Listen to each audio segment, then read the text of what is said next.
All right.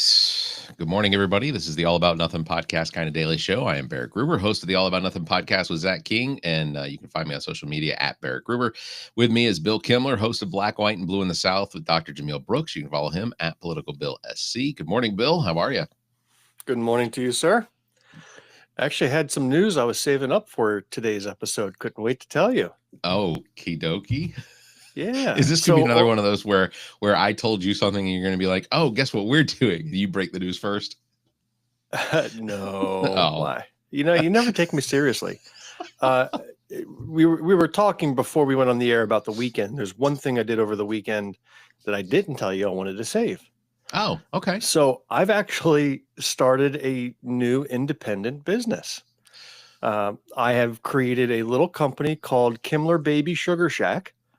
And we're going to be doing snow cones in town. And we're using AI to figure out the optimal flavor for our customers. That's going to be our distinguishing factor. So I'm very excited to announce that. In fact, I put your profile through the AI, and your snow cone flavor is used chewing tobacco.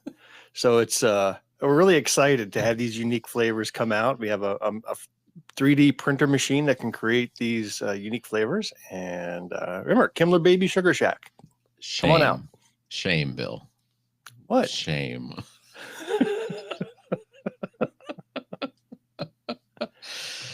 What Bill is referring to is our latest this is episode. going to be fun for you to try to explain.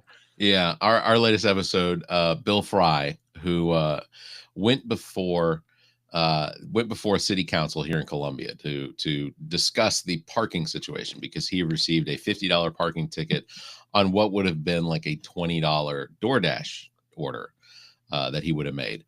And he knows what he did was wrong, but there isn't available parking in Columbia, South Carolina for quick in and out delivery, that sort of thing. Like, none of the restaurants on Main Street or on any of the adjacent streets have a signs in front of them, or some of them don't even have parking in front of them. But there's not the availability of just temporary short-term parking to run in and run out. Fascinating episode. It was really good to hear the inside view of him writing a letter to the mayor, sending a pipe bomb to the mayor, all sorts of things that he did, as part of his civil engagement. I thought that was really, really interesting. So when that episode drops, it's dropped already, hasn't it? Right? It dropped yesterday. Yeah, it dropped yesterday. Great episode. I encourage all to listen to it. He even used a recording of his speech before city council. Yeah. And the threats that he issued, and that he was going to keep the town captive and until they bend to his will. It was really good. They let him walk right out of the council chambers too. Yeah. Like all of what he said and whatnot. And it was just they let him walk right out. No, That's because he mentioned the dead man switch, that if he wasn't at a certain place by a certain time, the hospital was going to explode while he walked away maniacally. I saw the movie. It was really good. A regular joker he is. That was I was when I had seen that Bill had gone before the city council, and that he had shared that, and I had already watched that once before. I told him, I said, we gotta do an episode about this, because parking in Columbia is one of the things that I hear the biggest complaint about when it comes to getting in and around Columbia. Because once you can find a parking space, you're fine. But the app, I think one of the biggest problems with the app is the fact that it only allows me to secure a parking space or pay for 2 hours of parking. I can't pay for more than that. So if I go to work downtown and I'm parked out on Main Street, I have to move my car to an adjacent zone in order to continue to stay in the office.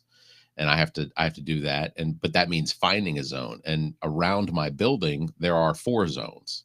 But they fill up very quickly during the week. I mean, there's a lot of people that work downtown and don't have there's plenty of parking garages and things like that. Yeah.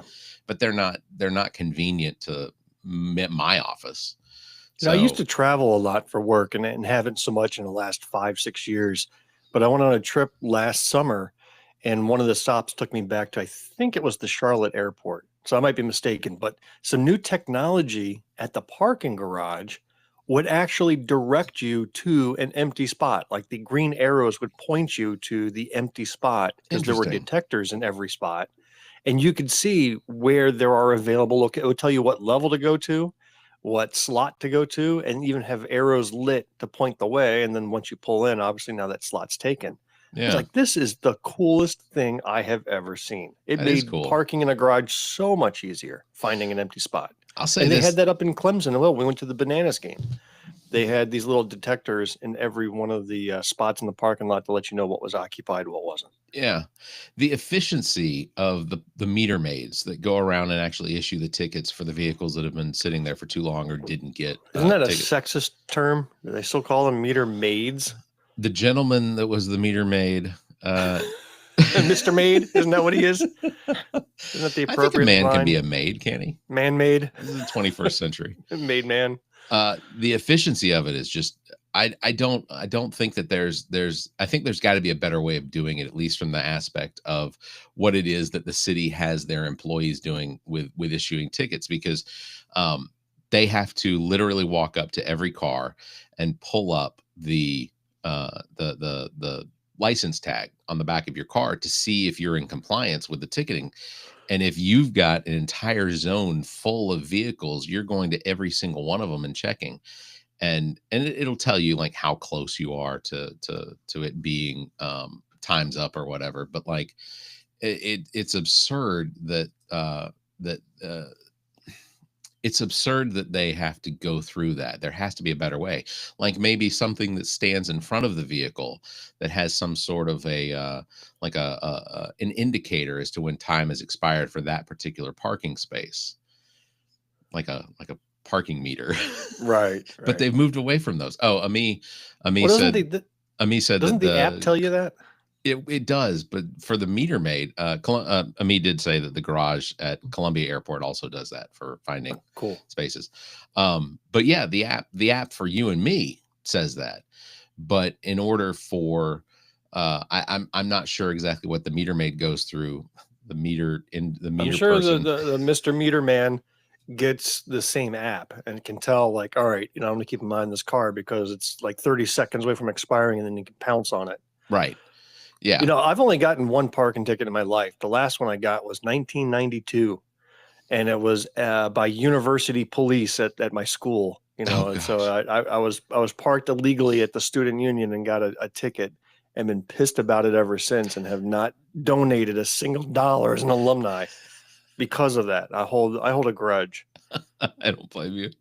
Yeah. I knock on wood. I'm hoping this is wood. I have not gotten a speeding ticket. I've not gotten a parking ticket since since the very first time I moved, when I came up to start doing training for NCR when I moved here to Columbia. And I hadn't even moved here. We were in the process of training the new employees here in Columbia.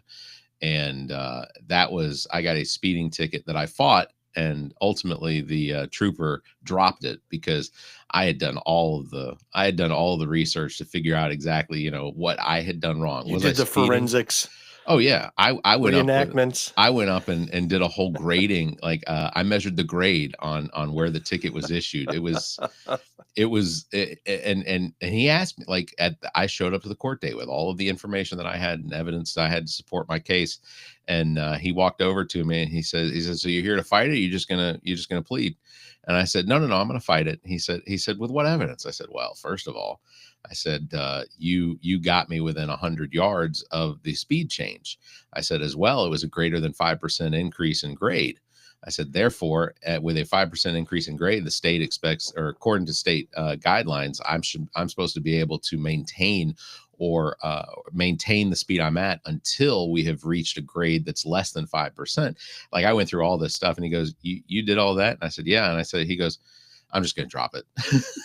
So I walked out of the Lawrence courthouse without having to pay a dime. So you won and got a $50 fine dropped, but spent $3,000 in research and equipment and grade measurements and all that shit in order to get out of it. It's good for you, man. You fought the law and you won. Well done. You showed them. Let's just say it was a $72 ticket, and I eyeballed it all. It's There's about nothing worse. I haven't gotten pulled over for speeding in many, many years, but Yeah. I think the last time I did, I had my young kids in the back seat with me, and I was doing like 40 and a 25, one of those dumb things. And the kids were just behind me laughing their heads off because they knew dad got busted. It's it's an intimidating thing to have a police officer come up behind you and with their lights on and whatnot. I did have something I wanted to bring up because it's the irony of We're out having of time. So sorry. it's the irony of having a health and human services secretary that goes swimming in sewage, a sewage tainted creek. So according to the article, he plunged into a creek deemed a hazard to human health as part of a Mother's Day celebration on Sunday. I'm not entirely certain whether or not he drugged his wife, was Cheryl Hines. I'm not sure if she got drug into this, but apparently he and his grandchildren all went swimming in this park that has been deemed by the National Park Service as dangerous, as having dangerous pathogens harmful to pets and humans. Is it possible that he's just a rebel? Oh, or maybe he's the slime creature and just has to go back to the swamp of poo that's floating around and recharge. I mean, who knows? And there's pictures of him shirtless, swimming around the sewage pool. Yeah. I mean, it's Stop. It's too early for that. Don't need to see it. Say it. Just say it. The mind's eye can figure that out. He is. Oh, do you want me to describe it?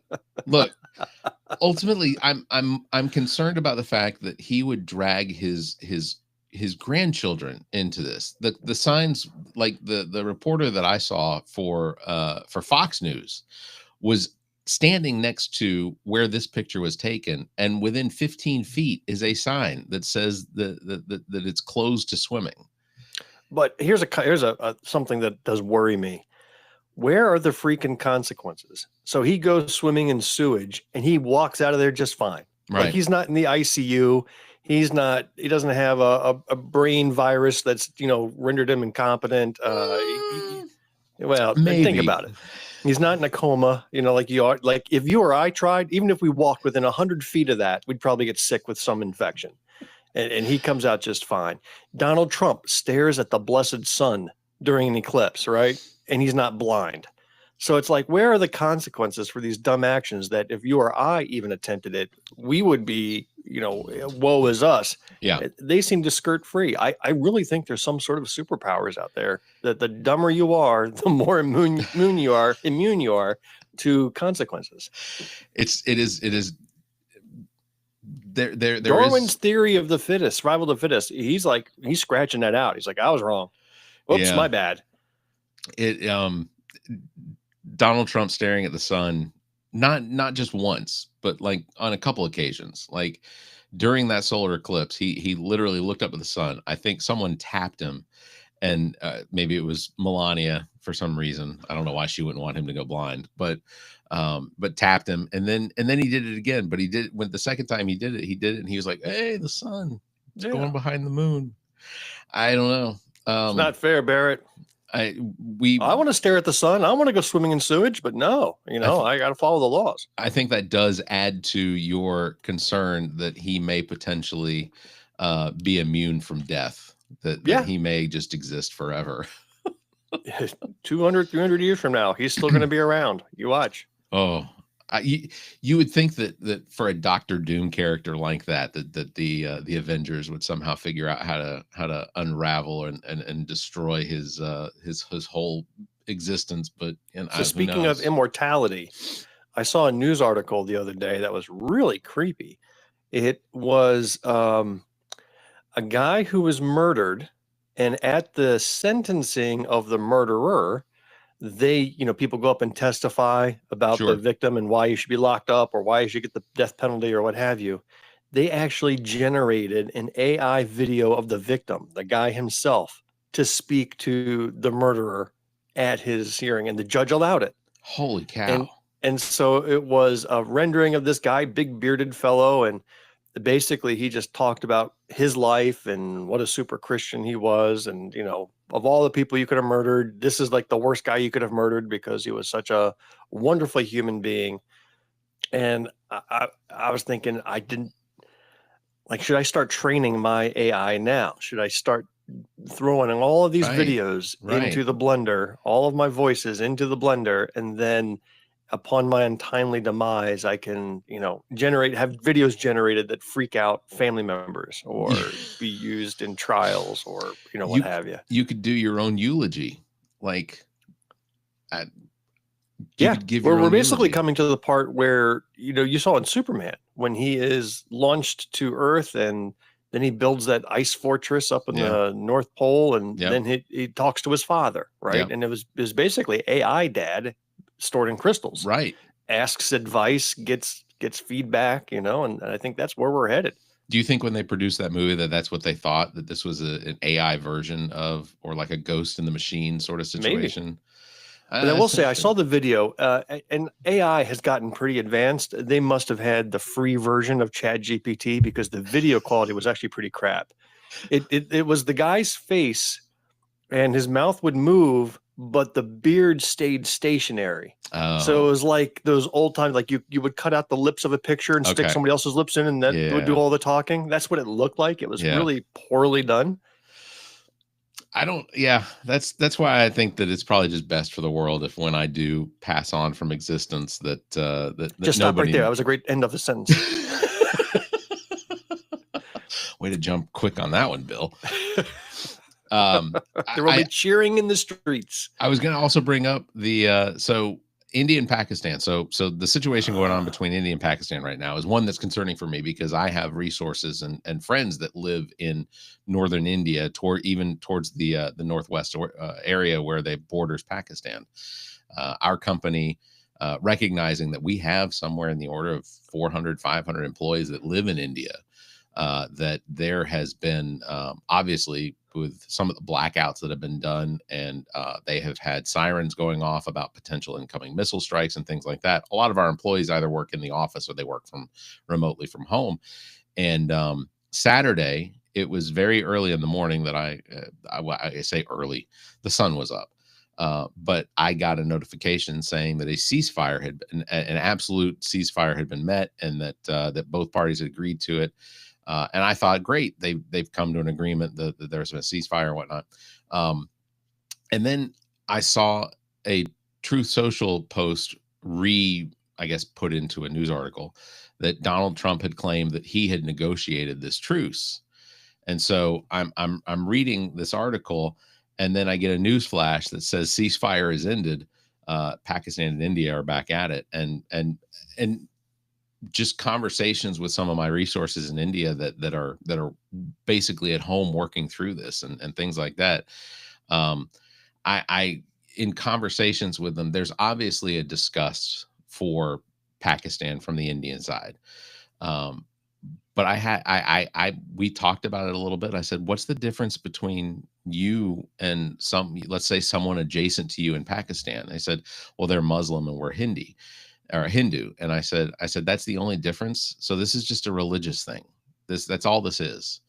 And then we started talking about some of the Well, actual, I like, want to rewind a little bit sure. because you mentioned Trump took credit for the ceasefire. Yes, correct. Didn't the India government come out and say no? He had nothing They to do did. with it. That this was Yeah. a direct negotiation between the two governments. Yeah. Yeah, they did. And he did claim full, he fully participated in the ceasefire talks, and that there was a negotiation and whatnot. But just from that, like, he's a huge joke in India. Like, there have been, like, India, Donald Trump in India, Donald Trump does get a fair amount of positive feedback. They sort of like that sort of authoritarian leader. They like that he seems to be outward and in front of the press a lot. Um, but they don't understand what it is he's saying. They just see that he's on television a lot and that he talks a lot. Because with Modi, they don't see Modi as often. Modi comes out and does his thing when, whatever. And I don't know enough about Modi. I think that he's sort of an authoritarian. He gives me the authoritarian vibes. But for the most part, India is still a democracy, the same as the United States. But so they seem to appreciate how often Donald Trump makes his appearances, but I have to remind them that we would prefer that he not make quite as many appearances. That maybe if he just held back, I don't know, out of 10 press conferences in a day, maybe two. There's a TV series that talked about the history of India and Pakistan, and it's a very tragic moment in that region's history. I think they call it the separation, Yeah. where literally, that line was forced. And that night when that border went up was, displacement of families, separation of families, crying and anguish and death. And Oh, it yeah. was a very violent time. You know what TV series that was? And it's going to sound silly, but it was one of the Marvel series, Ms. Marvel, that 6-episode run, Yep. and her family is Pakistani. Yeah. But there's considerable flashback and tie-in to the timeline of the separation that they filmed, I thought, very, very well. Yeah. And you can feel the emotion of that time, just the trains leaving and people crammed trying to get out and find their families, and very emotional time that, we as Americans are, we just know our history, the American Civil War, but you have to realize that the British Empire imposed this separation and formed Pakistan and India as two separate entities. And to this day, there's still clashes over it. Yeah, I've seen a couple of documentaries on the British, and the whole reason the British thought they were doing it for the benefit of the people, because they said, as of this date, there will be a border between the Muslims and the Hindus, but like for the families that didn't traverse that line to be in their safe areas before that, and then there was just turmoil over where the border actually was for a good period of time too. So people raising stock or agriculture on one side, thinking that they were in their safe zone, only to find out that the Pakistanis that now existed on this side of the border were just going through and just ravaging some of the land from India, or killing and whatnot. So like it went on, like it almost created a sense of we have this authority to do this because you're now in our land. But it was a pretty, just the amount of hate between the two groups, even though they're only separated by a religious line between, their almighty and their all almighty, all of their almighties. So it's, but anyway, so the whole point of that is that Donald Trump took credit for something that everyone else seemed to acknowledge that there's no way he took credit. There's no reason for him to have taken credit for. It's just awkward. How many things are we going to have to go through over the next 3 years where Donald Trump takes credit for something that just absolutely he had no role in? Well, when you win Best of Columbia, he will come out and take credit for you winning. You watch out. You know what? As long as he maintains a good 35 to 40% of our content, I have no issue with that. So if we didn't have him to talk about, we'd be just sitting here staring blankly at each other for 30 minutes. There would be no morning show. Thursday. There would be no morning show. And to all the people in the TikTok chat that bleed Trump support, just understand that you're in a chat conversation, and I see what's being written. It's weird. I can't. Well, just sit there and read them all. I want to hear these chat comments. All right. Well, from our brilliant brothers and sisters. Big Cat said Trump's liked, and okay, so it's going to be hard for me to get through the grammar on some of these. I'm going to try. Trump's liked and respected around the world. Leftists can't see it or won't. I do see it, and I can honestly say as a progressive liberal, I do see it. It's alarming how how critical thinking may be just not something that's important around the world. I mean, And I isn't the don't think it's Chinese around the government world. creating mock AI videos of Donald Trump during Yeah. the tariff situation? They respect him so much. They're creating mock videos of a slovenly Trump making garments. And that's Russia, government-sponsored videos. yeah. Such respect. Russia, China, and North Korea are the three countries on the planet that ultimately Donald Trump admires the most. These are, he admires Xi Jinping, he admires Putin, and he admires the little guy over in North Korea. He sees them as being good leaders because they have put their boot on the citizens of their countries. But what a lot of people don't recognize is the fact that of the areas and the IP addresses where we're seeing the most AI jokes come out about Donald Trump, the ones that are with the guy from Ukraine slapping him during the meeting. Like there's a video of Donald Trump taking it to the face. Slobodan, no, I almost said Milosevic. That's the wrong guy. Anyway, but that one came from North Korea. There are AI videos that are being created in those three countries because while Donald Trump fully respects, Putin and Kim Jong-un and Xi, they do not respect him. They think he's a joke. And the reason that those videos get released from those countries or make it out into the internet is because they allow it. And they think it's the video funny. that you need to watch is at the Pope's funeral. You want to see if Trump was respected. You watch as Trump walked into the room and every world leader just ignored him. I don't think that was then, AI. The Ukrainian president walks in and everyone rushes up to him to shake his hand and offer support. And, you can see the difference. That's not even AI. That's that was fully literal disrespect of the current occupant of the White House because the world knows he's a buffoon. The world knows it. They see it. And it's these MAGA red eyes. You talk about derangement syndrome. There it is. It's like they're going to see everything he does and just worship it regardless. I had my cousin, God, I barely talked to. He came onto my timeline and said, "See, look at the stock market going through the roof. You're not giving credit where credit's due." I said, "Dude, it's still like 2,000 points lower than it was before he took office. You can't give a guy credit for digging his own hole and then filling the hole and saying, 'Oh, wasn't that great construction work that he's doing?' It doesn't work that way." No. And we're still worse off today than we were January 20th of this year by all measurements. And so it is a derangement that is absolutely ludicrous. It is, this idea that you can break something just to fix it, which I think, honestly, that's just part of his strategy. He wrote to me, he says, he struck a deal with China.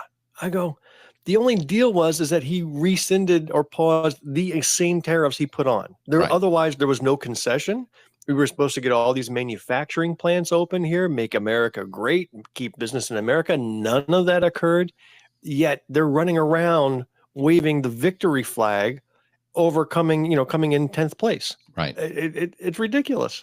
Yeah. The tariffs here in the United States for products coming in from China, which by the way, is not going to fix the problem immediately.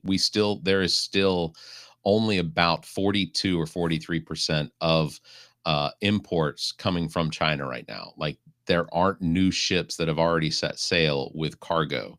The likelihood is that when the Nintendo Switch 2 comes available, that very few people in the States are going to be able to get it because there will be riots in the street, Barrett. The people will not stand to have their Nintendo Switch 2 unavailable.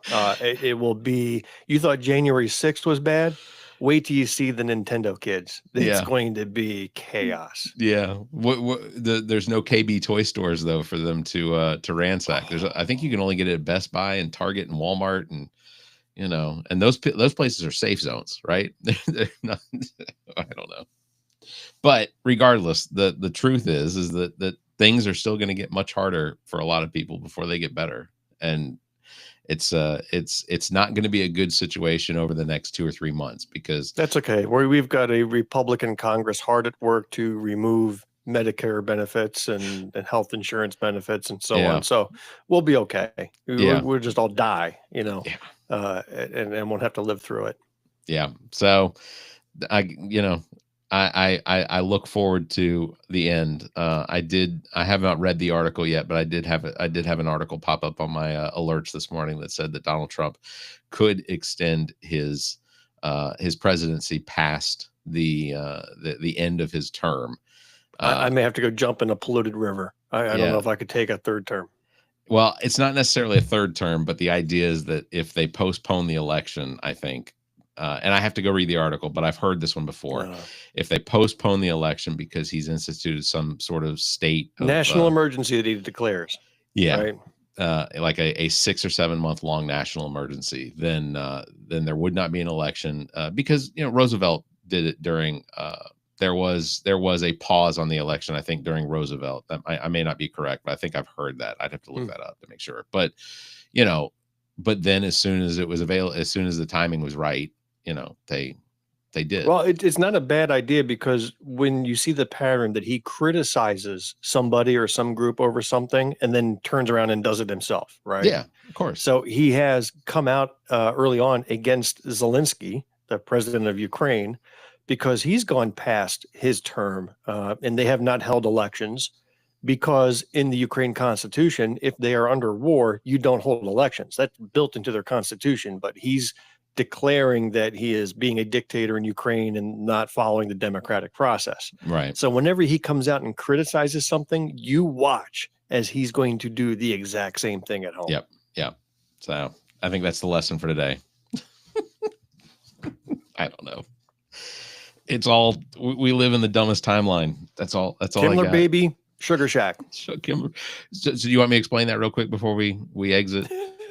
I just want people to go to KimlerBabySugarShack.com. Bill Fry, who is my guest host for the All About Nothing podcast while Zach is on paternity leave, has started a business here in Columbia that is adjacent to his parents' business, which is the Fry Babies down in Hilda, South Carolina. They have a stand that they cook just really good food. There's links in show notes all over the place, but you could search for Fry Babies on Facebook and find their site. So in order for Bill to stay here in Columbia, because he loves being here in Columbia, he has created an adjacent offshoot that does like snow cones and candies and things like that called Fry Babies Sugar Shack. Whoa. Hold on. That's too close to my company's name. I'm going to file some trademark suits. That's people get confused. Yeah. Well, it's really uncreative of him, by the way, just to take my name like that and just turn it into his own. But snow cones too, you said, huh? He couldn't even come up with a unique idea. Yeah, it's difficult. But he did just message that to me within the last 10 minutes. Minus the recording we did last Wednesday. So if you're listening, Fry, expect to hear from my lawyers. Expect this to get ugly.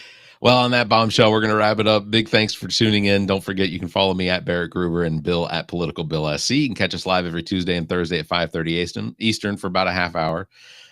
So until next time, you all stay safe, be kind, and keep your hands off my Sugar Shack.